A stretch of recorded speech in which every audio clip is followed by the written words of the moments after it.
आज हम देखेंगे कि कल निफ्टी 50 हो या बैंक निफ्टी हो या सेंसेक्स हो, उसमें क्या हो सकता है।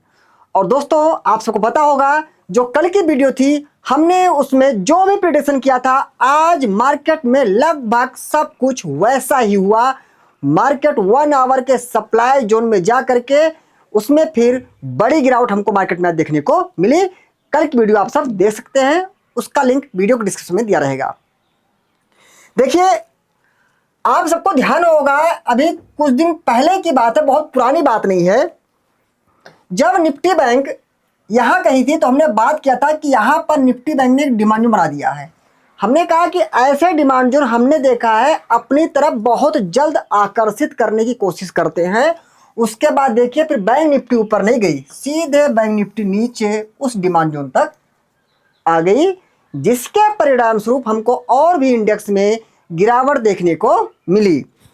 ये सब चीजें क्या हैं, तो एक लाइन में कह सकते हैं, चार्ट एक साइंस है। ठीक है, पढ़ना आए लेकिन कैसे, सही तरीके से, तब तो कुछ मतलब होता है।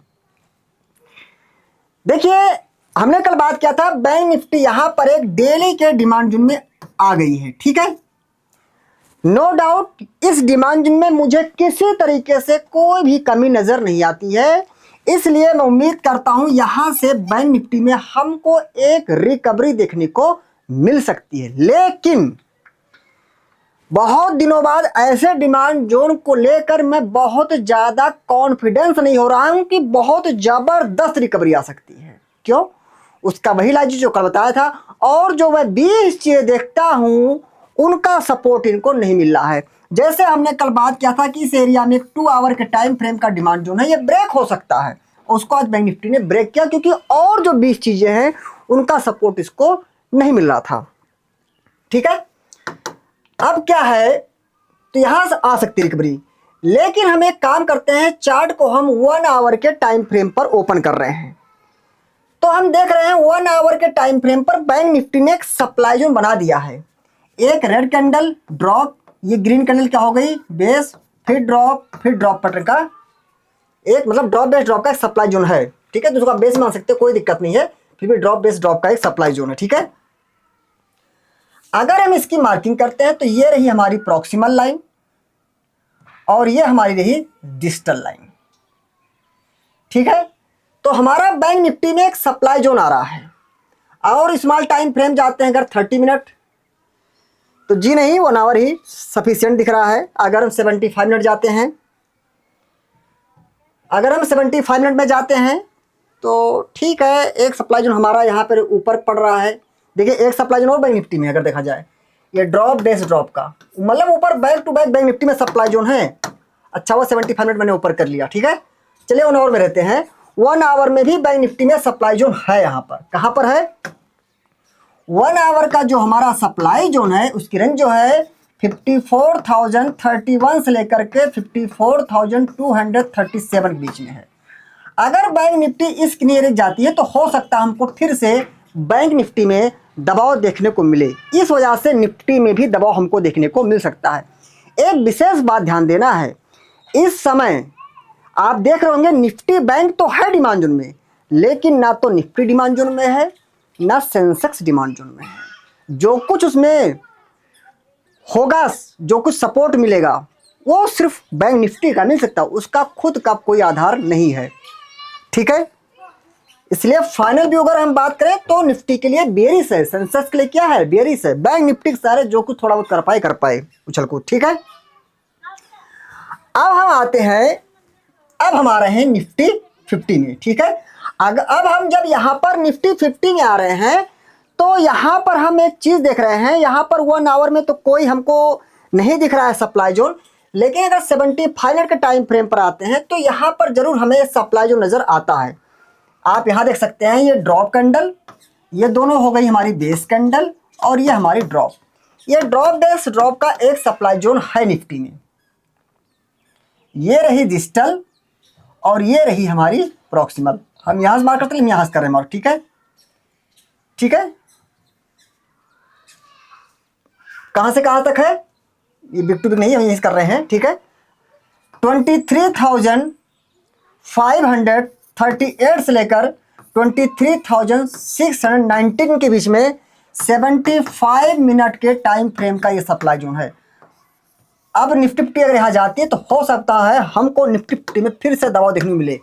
अब आते हैं हम डेली टाइम फ्रेम पर। देखिए सीधी सी बात है, जो कुछ सपोर्ट मिले वो बैंक निफ्टी का मिल सकता है। निफ्टी खुद डिमांड जोन में नहीं है, इसलिए निफ्टी के लिए सीधे व्यू बेयरिश है। ठीक है, अब अगर हमसे आप पूछे सर कोई अगर नॉर्मल में सपोर्ट है तो कहाँ दिख रहा है, तो वही जो सिंपल स्ट्रेटजी है, ये गैप कहाँ है, 23,126 के पास गैप है। अगर यहां निफ्टी आती है तो फिर अभी विचार करना पड़ेगा उस समय के प्राइस हिसाब से कि ये गैप भी सपोर्ट अच्छा कर पाएगा कि नहीं कर पाएगा। अगर आप अभी हमसे पूछे तो मुझे तो इस गैप पर भी भरोसा नहीं रह गया है कि कोई बहुत अच्छा सपोर्ट बाजार कर पाएगी इस चीज को। ठीक है, क्योंकि मैं एक चीज नहीं भूला हूं कि बाजार यहां से यहां गिरी है, थोड़ा सा ऊपर गई है, फिर नीचे आ रही है, तो अभी बाजार में सेलिंग ही चल रही है। ठीक है, अब आते हैं हम सेंसेक्स में। अब हम सेंसेक्स में अगर आते हैं तो हम देख रहे हैं जैसे निफ्टी में सप्लाई जो है वैसे हो सकता है आपको सेंसेक्स में भी 75 मिनट टाइम फ्रेम पर देखने को मिले। जी हाँ, देखिए इस एरिया में 75 मिनट का सप्लाई जो देखने को सेंसेक्स में भी हमको मिल रहा है। चलिए हम डेली पर बने रहते हैं। सेंसेक्स में देखिए कोई भी डिमांड जोन नजर नहीं आ रहा है। एक नॉर्मल से डिमांड जोन 125 मिनट का टाइम फ्रेम का है, वो निफ्टी में भी है और सेंसेक्स में भी है। अगर हम 125 मिनट का टाइम फ्रेम पर जाते हैं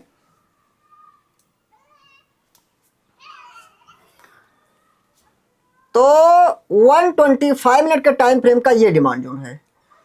एक ग्रीन कैंडल रैली, ये हो गई 3 बेस कैंडल, फिर रैली और गैप अप कैंडल है तो ये फिर रैली, ये एक डिमांड जोन है।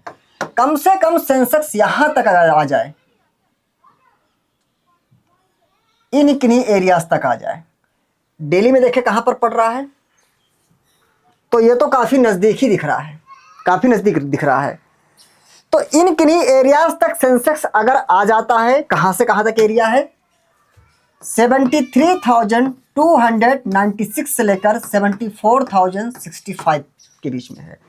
थोड़ा डीप तक अगर आ जाए तो हो सकता है फिर निफ्टी भी अपने उस 125 मिनट के डिमांड जोन के आसपास आ जाए या गैप फिल कर दे। तो अगर निफ्टी वहां जाकर गैप फिल करती है और सेंसेक्स थोड़ा इस डिमांड जोन के डीप तक आ जाता है, 20 तक आ जाता है, तब हो सकता है निफ्टी और सेंसेक्स वहां से एक दूसरे को थोड़ा सपोर्ट करने की कोशिश कर। ध्यान रखिएगा, जब भी मैं अपसाइड की बात कर रहा हूं तो सब में लगा दे रहा हूं थोड़ा छोटा मूव, क्योंकि मेरा व्यू अब मार्केट को लेकर बुलिश नहीं हो पा रहा है। बाकी मार्केट इज सुप्रीम। दोस्तों वीडियो पसंद आती है तो प्लीज आप सब अपना प्यारा सा लाइक कमेंट जरूर दीजिएगा, और अगर आप सब में से कोई हमसे पहली बार मिल रहे हैं तो हमारे चैनल को आप सब्सक्राइब कर सकते हैं। और एक सर हैं श्री नरेश राणा जी, आपको दिल से बहुत बहुत धन्यवाद प्रत्येक वीडियो में सपोर्ट करने के लिए। और एक श्री संदीप सिंह सर जी हैं, आपको भी तहे दिल से धन्यवाद देता हूं प्रत्येक वीडियो में अपना आशीर्वाद देने के लिए। हाँ दोस्तों, हमने यहाँ पर जो भी इंडेक्स एनालिसिस किया वो इंडेक्स में ट्रेडिंग करने पर्पज से नहीं किया है, बस बाजार का व्यवहार कैसा रह सकता है उसको जानने के लिए हमने इन इंडेक्स का मात्र एक सहारा लिया है। और दोस्तों हमारे 2 टेलीग्राम चैनल हैं, एक अपने इंडियन स्टॉक मार्केट के लिए है, एक क्रिप्टो के लिए है। हमारे दोनों टेलीग्राम चैनल बिल्कुल ही फ्री हैं। बस ध्यान दें दोस्तों, हमारे किसी भी टेलीग्राम चैनल को सिर्फ और सिर्फ हमारे वीडियोस के डिस्क्रिप्शन में दिए गए लिंक से ही ज्वाइन करें, कहीं और से बिल्कुल भी ट्राई ना करें। और ख़ास बात दोस्तों, हमारा जो कोर्स है वो वेबसाइट पर और हमारे एप्लीकेशन दोनों पर अवेलेबल है। गूगल प्ले स्टोर पर हमारा एप्लीकेशन IMS ट्रेडिंग एकेडमी के नाम से अवेलेबल है।